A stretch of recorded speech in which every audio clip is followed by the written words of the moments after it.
In this video, I'm gonna teach you how to replace a Ford key fob shell. It's a very easy process, so make sure to follow along. Replacing the shell or your actual key blade on your key fob is extremely simple. So preparation, identify your key fob model. The easiest way to check is your car's owner manual or look for any identifying markings on the fob itself. You will need to find the proper replacement shell. Afterwards, gather your tools. This isn't necessary, but a small flat blade screwdriver helps to pry apart the two halves of the key fob. An optional item also includes a pair of pliers and finally a clean work surface if you wish to have the most comfortable time possible.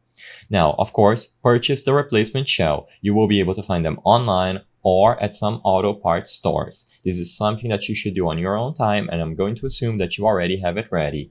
Now, for the actual replacement process, open the old shell. There will be a seam where the two halves of the shell meet. Use your screwdriver to gently pry them apart, being careful not to break the plastic. You can also use your fingernails if you are able to get them in there.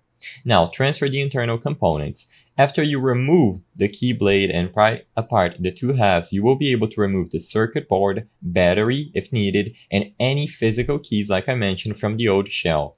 Make sure not to touch the tiny electronic components on the circuit board. Now, on the new shell, place the components and ensure they fit snugly together in the designated slots or clips. If you forgot the original spots, you will be able to look for them online or in the manual. Pay attention to the orientation of the circuit board and battery holder. There should be indication markings on them. Snap the new shell back together by aligning the two halves and pressing them firmly together until they click shut.